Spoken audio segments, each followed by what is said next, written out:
Hallelujah, praise the Lord everyone. मैं आपको बताना चाहती हूँ कि सुखपारा मिनिस्ट्री में पहली बार एक डिफरेंट एक्ट तैयार किया गया, जिसमें जो स्क्रिप्ट है वो परमेश्वर के दास के द्वारा, आत्मा के द्वारा लिखी गई। और मैं बताना चाहती हूँ कि इस स्क्रिप्ट को आप एआई के द्वारा बहुत ही पावरफुल बातों को इस वीडियो में सुनने जा रहे हो। और मैं आपको ये भी बताना चाहती हूँ कलीसिया कि इस वीडियो में साइंटिस्ट के लाइफ के साथ जुड़ी एक स्टोरी को आप देखोगे और उसके साथ ही प्रभु यीशु मसीह के जन्मदिन के एक बड़े मैसेज को भी आप समझोगे। और इस वीडियो में मेरा विश्वास है कि परमेश्वर आपको बहुत ज़्यादा ब्लेस करेंगे और आपके ऊपर परमेश्वर की आशीष ठहरेगी। और आपने इस वीडियो को ज़्यादा से ज़्यादा लाइक करना है, कमेंट करना और आगे आगे शेयर भी करना है, ताकि खुदावंद आपको और भी ज़्यादा ब्लेस करे। तो आइए कलीसिया, इस वीडियो को हम ध्यान से सुनेंगे। Praise the Lord, God bless you all. हम जानते हैं कि क्रिसमस एक बहुत बड़ा इंटरनेशनल लेवल का त्योहार है, बिग फेस्टिवल है और पूरी दुनिया में इसे लोग मनाते हैं। और जो नहीं भी बिलीव करते वो भी मनाते हैं। लेकिन ये दुनिया के अलग अलग त्योहारों की तरह वो त्योहार नहीं है कि इसे बिना समझे मनाया जाए। ये एक बहुत बड़ा विषय है इस दुनिया के ऊपर। क्रिसमस, इसको क्यों हम सेलिब्रेट करते हैं? इसके लिए हमें समझना पड़ेगा कि इस दुनिया को बनाया क्यों गया, ये दुनिया क्यों बनी, और जब दुनिया बनाई गई तो इसके पीछे दुनिया बनाने वाले का पर्पस क्या था। लेकिन इससे पहले के परमेश्वर इंसानों को बनाता, उसने आत्माओं को बनाया, स्वर्गदूतों को। स्वर्गदूत स्वर्ग में रहते हैं। स्वर्गदूत स्वर्ग में रहते हैं, इसलिए उनका नाम स्वर्गदूत है। लेकिन परमेश्वर की उपस्थिति और स्वर्ग में स्वर्गदूतों का कौन सा स्थान है? स्वर्ग में उनके क्या क्या काम हैं? ये तो बहुत डीपली ज्ञान है, लेकिन हम कुछ थोड़ा सा आप लोगों को बेस बताते हैं, क्योंकि इसी से आपको क्रिसमस समझ आएगा। और जैसे ही परमेश्वर ने स्वर्गदूतों को बनाया, तो स्वर्गदूत जो थे वो पवित्र स्वर्गदूत परमेश्वर की आराधना करते थे और भी बहुत सारे काम करते थे, जिनमें से सबसे पहले नंबर पर आता है लूसीफर, फिर दूसरे पर आता है मिकाइल और तीसरे पर आता है जब्राइल। उसके बाद मिकाइल एक शूरवीर योद्धा का काम करता है, जब्राइल दुनिया में मैसेंजर का काम करता है और लूसीफर का काम है परमेश्वर की आराधना को करना या लोगों की आराधना को परमेश्वर तक लेकर जाना। ये उनके काम थे। लेकिन जब लूसीफर देखता था परमेश्वर की महिमा को, तो उसमें परमेश्वर की पावर थी, शक्ति थी जो परमेश्वर ने दी थी। पर उसके मन में आता था परमेश्वर की महिमा देखकर कि मेरी भी हो। यही उसकी सोच बढ़ती गई और एक दिन वो सोचने लगा कि मैं परमेश्वर से भी ऊपर अपना सिंहासन बनाऊंगा। और उसने परमेश्वर के अगेंस्ट जो भी उसके अंडर में करोड़ों स्वर्गदूत थे, आत्माएं थीं, उनको परमेश्वर के अगेंस्ट किया कि अगर मैं परमेश्वर बन जाऊंगा तो तुम्हें और अच्छी पोस्ट दूंगा, जैसे दुनिया में होता है। और यहां से शुरू होता है उसका मन काला होना। हम आपको बताना चाहते हैं कि जो परमेश्वर है वो पवित्र है। कोई भी इंसान, कोई भी चीज जब परमेश्वर के विरुद्ध बुरा सोचती है तो वो मन शैतानी मन बन जाता है, बुरा मन बन जाता है। यही लूसीफर के अंदर आया। और जिससे बाइबल पढ़ोगे तो प्रकाशित वाक्य 12:7 में लिखा हुआ है कि स्वर्गदूतों के बीच में युद्ध हुआ और शैतान पृथ्वी पर गिरा दिया गया और फिर उसके लिए स्वर्ग में जगह नहीं रही। उस युद्ध से पहले से ही पृथ्वी बनी थी और क्या क्या हो रहा था दुनिया में सब कुछ था, लेकिन सब कुछ नष्ट हो गया। तारे, सूरज, आसमान टूट फूट गए, सारी चीजों पर गड़बड़ होगी। इसलिए बाइबल में पढ़ोगे तो पृथ्वी पर पानी ही पानी था और परमेश्वर का आत्मा पानियों पर मंडराता था। और जो कुछ हम देख रहे हैं ये रिक्रिएशन है। परमेश्वर ने सब कुछ को ही रिक्रिएट किया है, वो जो पहले से ही चीजें बनी थीं। और फिर परमेश्वर ने आदम और हवा को बनाया। उसके बाद शुरू होती है परमेश्वर की योजना पृथ्वी के ऊपर मनुष्यों के लिए, कि मैं मनुष्यों को अपनी एक फैमिली की तरह बनाऊंगा, जो हम उत्पत्ति का ज्ञान पढ़ते हैं। लेकिन उत्पत्ति में हम जब देखते हैं तो वहां पर आदम और उसकी पत्नी बनाई गईं और वो दोनों नंगे थे। उनमें कोई पाप नहीं था क्योंकि परमेश्वर ने उन्हें पवित्र पैदा किया था और उन्हें परमेश्वर ने आशीष दी थी कि फूलों, फलों और पृथ्वी पर भर जाओ। उनके लिए मौत नहीं थी। इसलिए हम जो बाइबल पढ़ते थे वो 900 साल से भी ज्यादा तक जिए। लेकिन मौत कैसे आई? जब उन्होंने परमेश्वर के वचन को तोड़ा। जब उन्हें अदन वाटिका में रखा गया, वो बिना कपड़ों के थे, पवित्र थे और परमेश्वर की संगति करते थे। लेकिन शैतान ने सर्प का रूप लेकर औरत को भरमाया। पहले वो भरमाई नहीं जा रही थी, लेकिन हर रोज ही वो अपनी युक्ति में, चाल में बना रहा। एक दिन उसने उसको भरमा लिया। और जो हम बाइबल में फल का दृष्टांत वहां देखते हैं वो एक आज्ञा है। और उन्होंने शैतान की बात में फंसकर, लालच में आकर जो शैतान ने उनसे बात की, लालच दिया कि तुम परमेश्वर जैसे बन जाओगे। जैसे खुद वो परमेश्वर के ऊपर अपना बड़ा सिंहासन बनाना चाहता था, उन्हें भी ये लालच देकर कि तुम परमेश्वर की तरह बन जाओगे। और औरत भरमाई गई। आदमी भी औरत के पीछे भरमाया गया। और जो फल उन्होंने खाया, ये एक दृष्टांत है पाप का। और जैसे उन्होंने खाया, उनके अंदर पाप आ गया। पृथ्वी श्रापित हुई। उनके जो पैदा हुए वो श्रापित हुए। और जो अब दुनिया बढ़ रही है, उनके अंदर पाप काम कर रहा है। और शैतान बहुत भयंकर रूप में काम कर रहा है। जो अभी हम दुनिया में पाप देख रहे हैं, ये तो कुछ भी नहीं है उस समय का पाप। इसलिए बाइबल में हम देखते हैं कि उत्पत्ति 6 से 7 अध्याय में नूह का टाइम था कि कैसे बाप अपनी ही लड़कियों से व्यभिचार करने लगे। इतना पाप बढ़ गया था, परमेश्वर से देखा नहीं जा रहा था। और जो हम नूह का टाइम देखते हैं, कैसे जहाज बना, कैसे परमेश्वर ने 8 प्राणियों को बचाया और सारा संसार जल प्रलय से खत्म हो गया पाप के कारण। उसके बाद भी हम जब बाइबल में देखते हैं तो अंधकार बढ़ रहा था, जातियां लड़ रही थीं। परमेश्वर से ही सारी दुनिया आई। आदम हवा से ही कुल बढ़ते गए, पृथ्वी पर भटकते गए और शैतान उन पर राज करता गया। उनको अलग अलग चीजें, पत्थर मिट्टी की पूजा करवाता गया, उनकी बुद्धि में काम करता गया। अलग अलग भगवानों को वो लोग क्रिएट करते गए अपनी बुद्धि से। जो बाइबल में पढ़ोगे, और शैतान उन पर राज कर रहा था, उनको लड़वा रहा था, मरवा रहा था। पुराना नियम एक अंधकार का टाइम है जो हम बाइबल में देखते हैं। लेकिन परमेश्वर इन सब के बीच में नबियों के द्वारा पृथ्वी को निजात और छुटकारा और मनुष्यों को पाप से छुड़ाकर फिर से अनंत जीवन देना चाहता था। जो बाइबल कहती है कि एक मनुष्य के द्वारा जगत में पाप आया और पाप के द्वारा मृत्यु आई, और उसी मृत्यु के कारण ही मनुष्य के पास जीवन नहीं था। तो परमेश्वर की दया ने, प्रेम ने काम किया और परमेश्वर ने नबियों के द्वारा भविष्यवाणी की, यीशु मसीह के जन्म की। तो ये हमारे लिए बहुत बड़ा दिन है जो आज आप सब लोग क्रिसमस पर इकट्ठे हुए हो। ये वो दिन है जिसकी भविष्यवाणी हुई थी, इस दुनिया को निजात देने के लिए, छुटकारा देने के लिए। लेकिन शैतान ने यीशु मसीह कैसे पैदा होना था, नबियों के द्वारा जो बातें लिखी थीं, वो भविष्यवाणी समय समय पर वो रोकने की कोशिश कर रहा था। मूसा के टाइम भी उसने सारे बच्चों को मरवा दिया। अलग अलग समय पर वो नहीं चाहता था कि यीशु मसीह पैदा हो। लेकिन हम जब देखते हैं यीशु चूंकि कुमारी से पैदा होना था, क्योंकि इस दुनिया को निजात देने के लिए जो खुदा है, दुनिया का मालिक है, वो ही ये पवित्र काम कर सकता था। मनुष्यों से ये कोई पाप का छुटकारे का कोई सल्यूशन नहीं था। चाहे आप अच्छे कर्म करो, भूखों को खाना खिलाओ, चाहे आप कपड़े दो, पैसे दो, लोगों को घर बना कर दो, जितने भी अच्छे काम करोगे वो अच्छे काम तो गिने जाएंगे। लेकिन उससे आप कभी पाप से मुक्त नहीं हो सकते, पाप से छुटकारा नहीं हो सकता। इसलिए यशाया ने ये लिखा, खुदा के सामने तेरे धर्म के काम मैले चीथड़ों के समान है।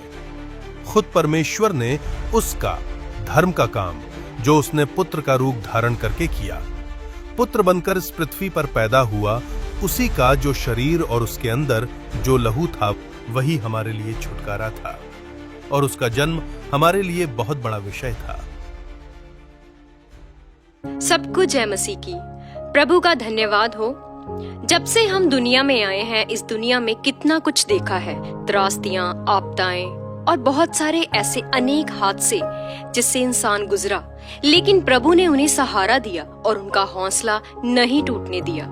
अभी अभी कुछ साल पहले जब कोरोना जैसी महामारी ने हमारी जिंदगी में दस्तक दी तो सभी का जीवन उथल पुथल हो गया, लेकिन परमेश्वर के अनुग्रह के द्वारा मनुष्य की बुद्धि खुली और उसने कुछ ऐसा कर दिया कि जिसके द्वारा कोरोना जैसे भयंकर और जानलेवा महामारी से छुटकारा पाया जा सके। ऐसे ही एक परिवार की कहानी जो हम आपको दिखाने जा रहे हैं, जो पढ़ा लिखा तो था लेकिन इस दुनिया में सच्चाई को ना जानकर फंसा था, शैतान की गिरफ्त में था। शैतान ने इसके घर का माहौल पूरी तरह से खराब किया हुआ था और उसी दौरान कुछ ऐसा हुआ।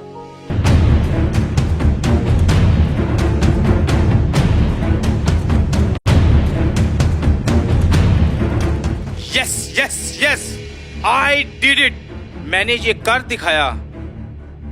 मैंने कहा था ना, मैं कर दिखाऊंगा। इतनी देर से मैं इस खोज में लगा था। आखिरकार I did it. It is one of the best invention that will shock the world. Yes sir, it's mind blowing. आज तक ऐसा आविष्कार न कभी हुआ है और न कभी हो सकता है। अब दुनिया को ये वैक्सीन मिलेगी, लोग मेरे नाम को जानेंगे और इसके बाद मैं बन जाऊंगा सबसे मशहूर साइंटिस्ट डॉक्टर फारस।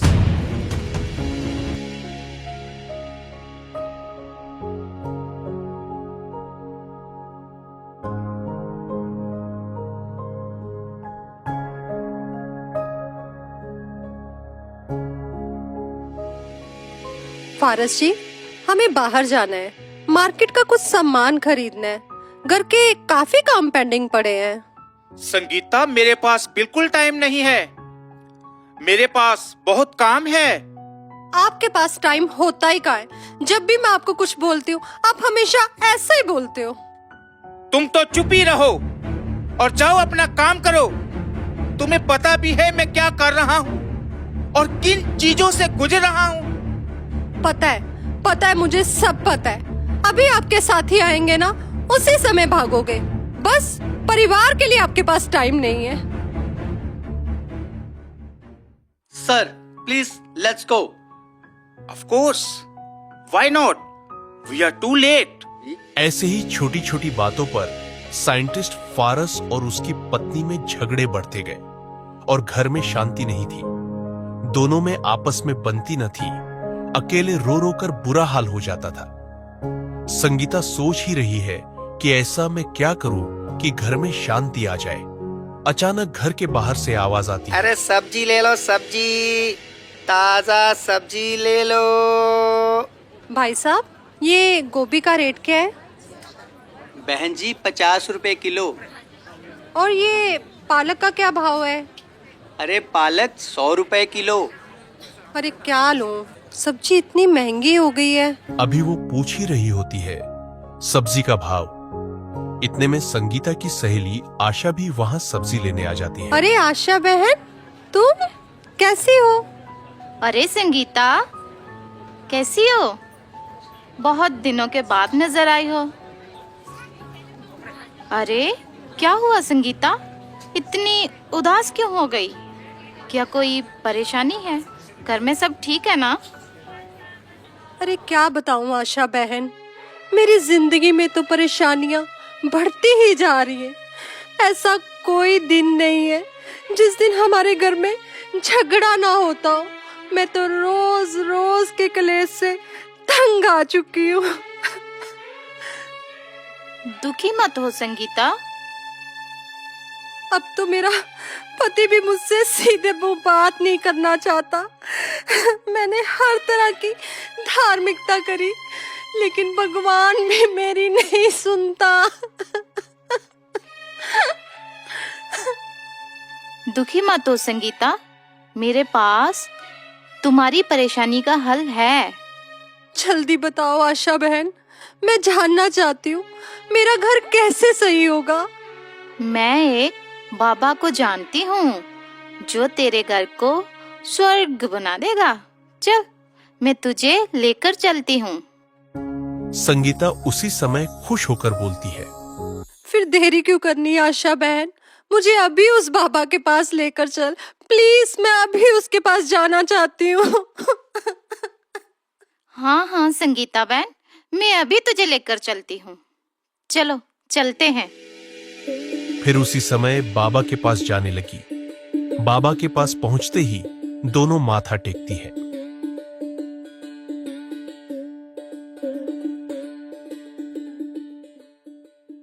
अरे आओ आओ आशा बहन, कैसी है तू? सब ठीक तो चल रहा है ना? बताओ कैसे आना हुआ? मैं तो ठीक हूँ बाबा जी, लेकिन ये मेरी सहेली संगीता बहुत परेशान है। इसका कोई हल कीजिए ना बाबा जी। क्या हुआ बेटी, बता मुझे। बाबा के पास हर चीज का हल है। क्या बताऊं बाबा जी?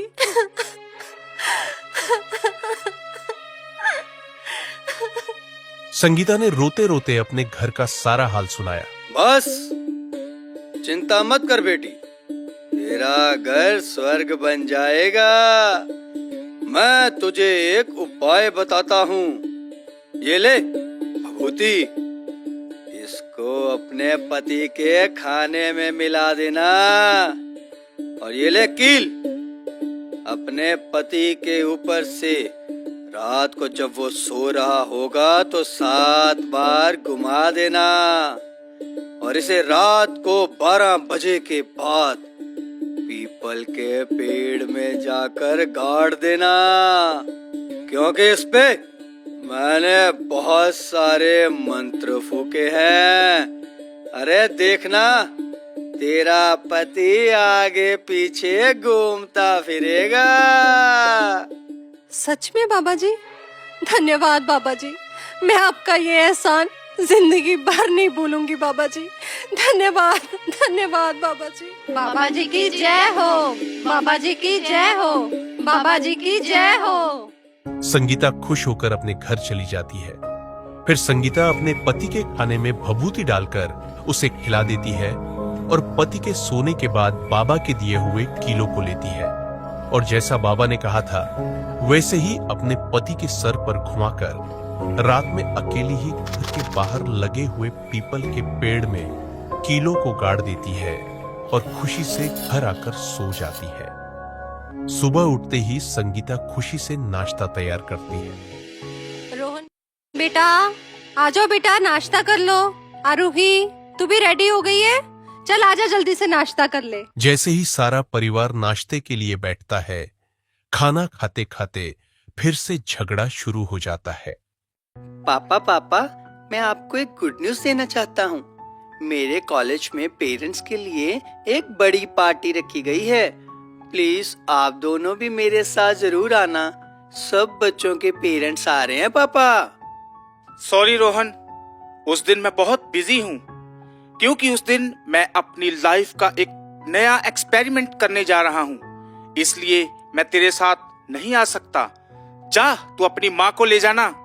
पर प्लीज पापा। कहा ना, अपनी माँ को ले जाना। अरे जब सब बच्चों के पेरेंट्स आ रहे हैं, आप क्यों नहीं? लैब का काम बाद में करना। तुम्हारा बीच में बोलना जरूरी है क्या? एक बार मैंने बोल दिया कि नहीं जा सकता तो नहीं जा सकता। मुझे तो इस घर में कोई चैन से खाना भी नहीं खाने देगा।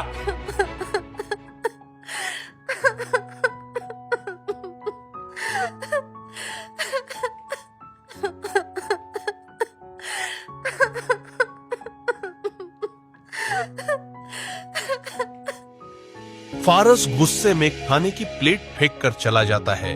उसको देखते ही बच्चे भी बिना खाना खाए उठकर चले जाते हैं। यह देखकर संगीता फूट फूट कर रोने लगी। रोहन अपने कॉलेज में जाते जाते सोचता ही जा रहा है, मेरे पापा के पास हमारे लिए बिल्कुल भी टाइम नहीं है। अब मैं भी घर टाइम से नहीं जाऊंगा। मैं भी अपना सारा समय घर से बाहर ही बिताऊंगा। अपने दोस्तों के साथ। शाम को कॉलेज के बाद भी रोहन घर नहीं जाता और कुछ बिगड़े हुए लड़कों के ग्रुप के पास जाकर बैठ जाता है। अरे रोहन यार, तू तो जल्दी ही घर चला जाता था, आज क्या हुआ? इतना टाइम हो गया घर नहीं गया। कुछ नहीं, थोड़ा मन परेशान है, घर जाने का मेरा दिल नहीं कर रहा। अरे तेरी परेशानी खत्म कर देते हैं। अरे ये ले, तेरी परेशानी की दवाई है। अरे पी ले पी ले। नहीं, ये क्या है? ये मैं नहीं पीऊंगा, नहीं। अरे पी ले पी ले पी ले।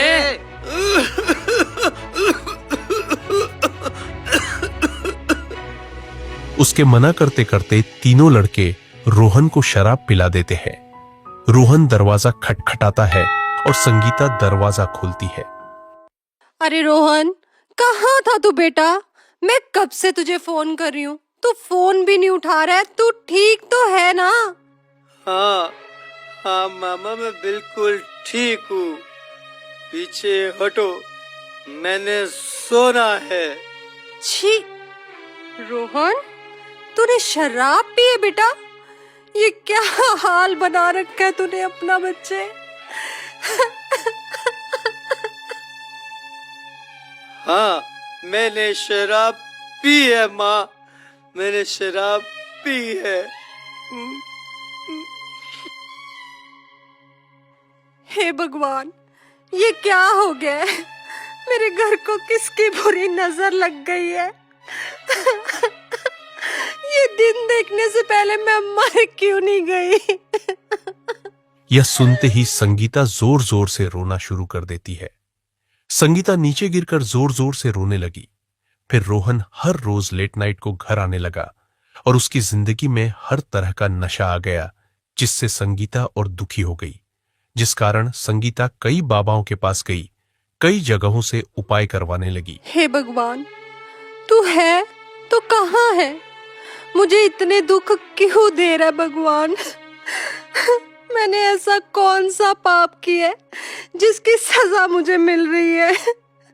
हे भगवान, सब कुछ इतना खराब क्यों हो रहा है भगवान, क्यों हो रहा है? सुबह हुई और संगीता की बेटी आरोही उठती है और परेशानी में कॉलेज चली जाती है।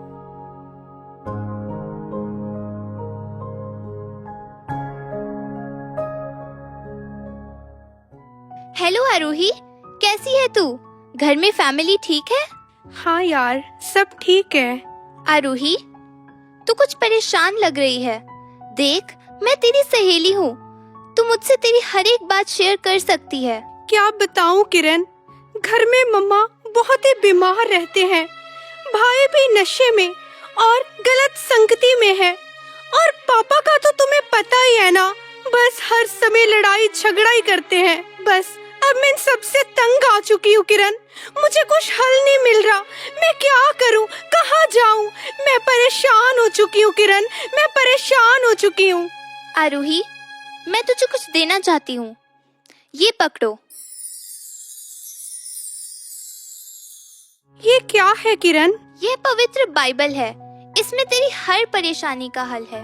बाइबल के वचनों से तेरे जीवन में और तेरे घराने में शांति आएगी। अच्छा, तो इसमें ऐसा खास क्या है कि जिससे मेरे घराने में शांति आ जाएगी? इसमें प्रभु यीशु मसीह के प्रेम के बारे में लिखा है, जो उसने सारे जगत के साथ किया। क्योंकि इसमें लिखा है कि पाप के कारण इंसान कैसे शैतान की गुलामी में है, जिस कारण इंसान दुखी, बीमार, हालातों में, झगड़ों में फंसा हुआ है।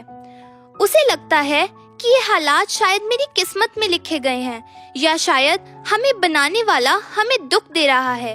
लेकिन बाइबल में लिखा है कि ये पाप कैसे हमारे जीवन में आए और इनका छुटकारा कैसे है। आरोही, तू बाइबल को जरूर पढ़ना, और संडे को मैं तुझे चर्च भी लेकर चलूंगी। अच्छा, ऐसा है तो मैं इसे जरूर पढ़ूंगी और तुम्हारे साथ भी चलूंगी। देखो किरण, मैं वो सब कुछ करने के लिए तैयार हूँ जिससे मेरे घराने के हालात सुधर जाएं और हम भी शांति से जी सकें। परमेश्वर तुम्हें शांति दे, ऐसा हो चुका है।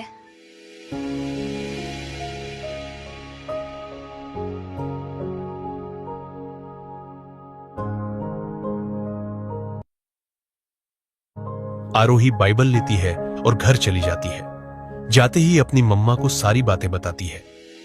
आरोही बेटा, अगर चर्च जाने से और बाइबल पढ़ने से हमारा भला होता है तो मैं भी ऐसा करूंगी। तो आओ मम्मा, हम इसे पढ़ते हैं। दोनों माँ बेटी बाइबल पढ़ने लगी और समझने लगी कि हमारे घर में जितनी भी प्रॉब्लम है उसका कारण पाप है, जिससे इंसान परमेश्वर से दूर है, जिसकी वजह से शैतान इंसान की जिंदगी में काम कर रहा है और इंसान की जिंदगी नाश हो रही है। इसी पाप और शैतान से छुटकारा देने के लिए प्रभु यीशु मसीह इस दुनिया में आए और उनके बलिदान के द्वारा ही पूरे जगत को छुटकारा मिला है। फिर उसके बाद दोनों माँ बेटी चर्च जाने लगी और प्रार्थना में बढ़ती गई। जैसे जैसे संगीता और आरोही प्रार्थना करने लगी तो रोहन का मन बदलने लगा। एक दिन वह अपने दोस्त था। अरे यार रोहन, आज तू बड़ा चुपचाप बैठा है, ले एक पैग ले ले। नहीं यार, आज मेरा मन नहीं है। मुझे लगता है ये हम सब गलत कर रहे हैं और अपना फ्यूचर खराब कर रहे हैं। अरे क्या बकवास कर रहा है? आज क्या हो गया तुझे? हमारा फ्यूचर तो मजेदार है, हम तो मजे ले रहे हैं, मजे। रोहन किसी की बात नहीं सुनता और चुपचाप अपने घर चला जाता है। माँ को देखते ही रोहन माँ के पांव छूता है और गले लगकर रोने लगता है। रोहन बेटा, क्या हुआ? तू रो क्यों रहा है? तू ठीक तो है ना? मम्मा, मम्मा मुझे माफ कर दो मम्मा।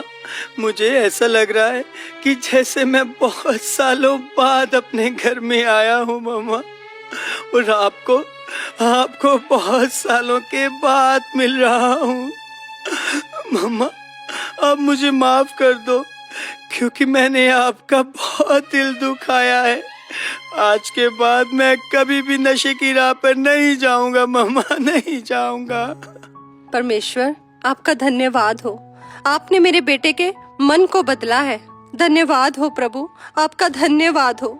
रोहन मेरे बेटे, तुझे पता है मेरे प्रभु ने तेरा मन बदला है और तुझे दलदल में से बाहर निकाला है। मैं और आरोही, हम दोनों तेरे लिए प्रभु यीशु के आगे प्रार्थना कर रहे थे। तू भी प्रभु का धन्यवाद कर क्योंकि उसने तुझे नया जीवन दिया है। अच्छा मम्मा, प्रभु यीशु मसीह इतने महान है जिसने मेरी जिंदगी को नरक से निकाला, और आज से मैं भी प्रभु यीशु मसीह के पीछे ही चलूंगा माँ। धन्यवाद हो परमेश्वर का, धन्यवाद हो। ऐसे तीनों परमेश्वर में बढ़ने लगे और प्रार्थना में बढ़ते गए। वह कई घंटे बाइबल को पढ़ते रहते, लेकिन जब फारस उनको देखता तो उनको गुस्से से बोलने लगता। अरे तुम तीनों ने क्या माहौल बना रखा है? समय खराब करते रहते हो और ये क्या बोलते रहते हो, और ये क्या गरीब सी किताब पढ़ते रहते हो? पापा, ये पवित्र बाइबल है। इसमें सृष्टि के रचने वाले का बयान है, जिससे इंसान को जीवन मिलता है और इंसान सुख की जिंदगी व्यतीत करता है। देखो बेटा, सुख का जीवन मिलता है तो सिर्फ पैसों से। इस गरीब सी किताब में तो सिर्फ कथा कहानियां हैं बेटा, इससे कुछ नहीं मिलता। माफ करना पापा, लेकिन मैं आपको यही कहना चाहती हूँ कि जीवन तो सिर्फ परमेश्वर से मिलता है पापा। परमेश्वर? कौन सा परमेश्वर? आज के परमेश्वर तो हम साइंटिस्ट हैं जिन्होंने इतनी बड़ी बड़ी खोज की है। हमारी खोज से ही आज इंसान कहां तक पहुंच गया। जहाज, गाड़ियां, बिजली और भी बहुत सारी खोजें हैं जो साइंटिस्ट ने ही की हैं, जैसे मशीनरी की खोज, रोबोट और भी बहुत कुछ, जिससे इंसान आज सब चीजों से सुखदायी जिंदगी जी रहा है। और रही बात तुम्हारी, तो तुम भी इन व्यर्थ बातों से बाहर निकलो। तो ऐसे ही वैज्ञानिक फारस अपने परिवार से बात करने के बाद अपने काम में लग गए। समय बीतता गया, फारस का परिवार प्रभु में बढ़ता चला गया और दिन रात फारस अपने ही काम में व्यस्त रहता था। अचानक से एक दिन फारस की तबीयत खराब होने लगी और वह थोड़ी बहुत दवाई लेता और अपने काम में लगा रहता। ऐसे ही दिन ब दिन उसकी सेहत बिगड़ती जा रही थी।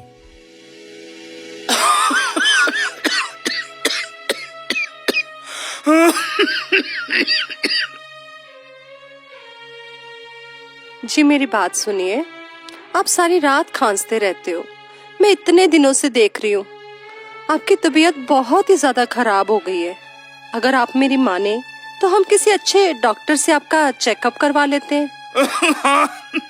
मैं भी यही सोच रहा था कि किसी अच्छे डॉक्टर से अपना चेकअप करवा लूं। फिर फारस और संगीता अपने शहर के सबसे बड़े अस्पताल में जाते हैं।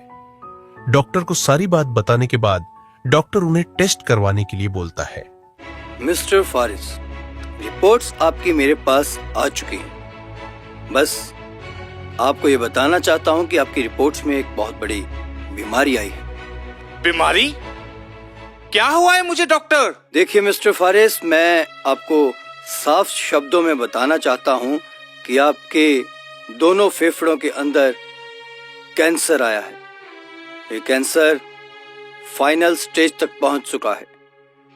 ये कैंसर इतना बढ़ चुका है कि शायद ही आप बच पाएं। बाकी रिपोर्ट्स बहुत ज्यादा खराब हैं।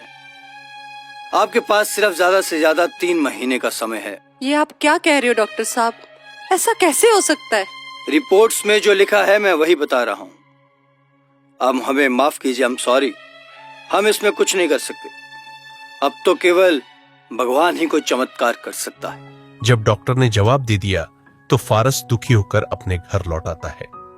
घर पर आते ही अपनी मौत के बारे में सोच सोचकर वह रोने लगता है।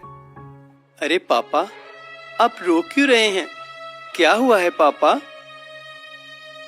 कुछ नहीं बेटा, अब मेरा इस दुनिया से जाने का समय आ चुका है। मुझे कुछ समझ में नहीं आ रहा कि मैं क्या करूं। क्यों पापा, ऐसा क्या हुआ है पापा? हाँ बेटा, डॉक्टर के अनुसार मेरे पास सिर्फ 3 महीनों का ही समय है, क्योंकि मेरे फेफड़ों में कैंसर बताया गया है, और वो भी 4थी स्टेज का कैंसर। और आज से 3 महीने के बाद मैं मर जाऊंगा। नहीं पापा, आप ऐसा कैसे कह सकते हो? आपको कुछ नहीं होगा पापा। आप ही तो कहते थे ना कि आज के परमेश्वर तो हम ही हैं। आप देखिए ना पापा, आपके पास इतनी सारी किताबें हैं, आप कितनी सारी खोज करते हैं। कोई किताब पकड़िए और अपनी इस बीमारी का हल ढूंढ लीजिए ना पापा। नहीं बेटा नहीं, इन किताबों में मेरी इस बीमारी का कोई हल नहीं है।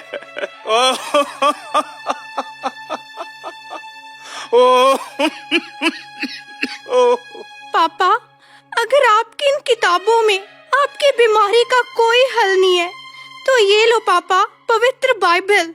आपको पता है इसमें इंसान की जिंदगी की हर मुश्किल का हल है पापा, क्योंकि यूहन्ना 10 अध्याय की 10 आयत में लिखा है, प्रभु यीशु मसीह ने कहा, मैं इस जगत में आया कि तुम जीवन को पाओ और बहुतायत का जीवन पाओ। पापा, अगर आप ही अपने मन को फिराओगे तो निश्चय ही खुदा की बड़ी दया आपके जीवन में काम करेगी पापा। ठीक है बेटा, आज से मैं बाइबल जरूर पढ़ूंगा। संगीता फारस का ध्यान रखती और उसकी सेवा करती, और फारस अपने बाकी के समय में पवित्र बाइबल पढ़ता और प्रार्थना करता। वे जब भी वचनों को पढ़ता तो परमेश्वर के प्रति उसका प्रेम और भी गहरा हो जाता। अरे संगीता, सुनो, निर्गमन 23:25 में लिखा है, तुम अपने परमेश्वर की उपासना करना, तब वह तेरे अन्न जल पर आशीष देगा और तेरे बीच में से रोग दूर कर। पापा कितना बदल गए हैं ना। जैसे मैं सही रास्ते पे आया, वैसे ही प्रभु उनका भी मार्गदर्शन कर रहे हैं। देखो, पापा का भी मन बदल गया है। हाँ बच्चे, यही तो परमेश्वर करते आए हैं। संगीता, इस संडे हम सब चर्च जाएंगे।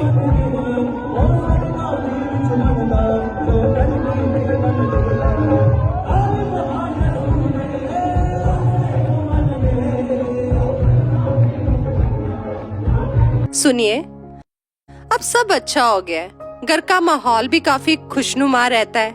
मैं क्या कहती हूँ, क्यों ना हम एक बार दोबारा टेस्ट करवा लें और डॉक्टर को दिखा लें। अरे नहीं संगीता, अब मैं बिल्कुल ठीक हूँ। मुझे कुछ नहीं हुआ है और हमें कहीं जाने की जरूरत नहीं है। परमेश्वर ने मुझे हील कर दिया है। लेकिन हमें एक बार टेस्ट करवा लेना चाहिए। आप चलेंगे ना प्लीज? अच्छा, अगर तुम इतनी जिद कर ही रही हो तो कल हम हॉस्पिटल चले जाएंगे। फारिस और संगीता दोनों हॉस्पिटल आते हैं। वो अपनी सारी रिपोर्ट्स और टेस्ट करवा के जब डॉक्टर से मिलते हैं तो डॉक्टर हैरान परेशान रह जाता है। आप अपनी पहले की रिपोर्ट्स लेकर आए हैं? जी डॉक्टर। ओह, अनबिलीवेबल। भाई, मैंने अपने पूरे करियर में कभी ऐसा नहीं देखा। It's miracle. देखो नर्स, पुरानी रिपोर्ट्स में लग रहा था कि ये आदमी 3 महीने भी नहीं जी पाएगा और इसके फेफड़ों में इतना कैंसर था कि इसकी बचने की कोई उम्मीद नहीं थी। और ये नई रिपोर्ट्स? जी sir, it's a miracle. How it can be possible? Amazing. लेकिन डॉक्टर साहब, क्या आया है रिपोर्ट में? अरे रिपोर्ट्स में तो कोई बीमारी नजर ही नहीं आ रही। सारी रिपोर्ट्स बिल्कुल नॉर्मल हैं। भाई, तुम्हें ऊपर वाले ने नया जीवन दिया है मेरे दोस्त। कांग्रेचुलेशन। तुम्हें कहा तो था संगीता कि दोबारा टेस्ट करवाने का कोई फायदा नहीं, क्योंकि प्रभु यीशु मसीह के सामर्थ ने मुझे चंगा किया है। देखो बच्चों, ये मेरी रिपोर्ट्स हैं और मैं मान गया परमेश्वर की सामर्थ को। जिस बाइबल को मैं गरीब सी किताब मानता था और जिस परमेश्वर का दर्जा मैं अपने आप को देता था, आज उसी यीशु ने और इसी बाइबल के वचनों के द्वारा मुझे ये जीवन मिला है। एक बात तो मैं क्लियर समझ गया हूं कि इंसान चाहे अपने आप को कितना भी बड़ा माने, पर इंसान इंसान है और परमेश्वर परमेश्वर है, जिसने आज मुझे चंगा किया है। धन्यवाद हो परमेश्वर। दिल की गहराइयों से मैं आपका धन्यवाद करता हूं।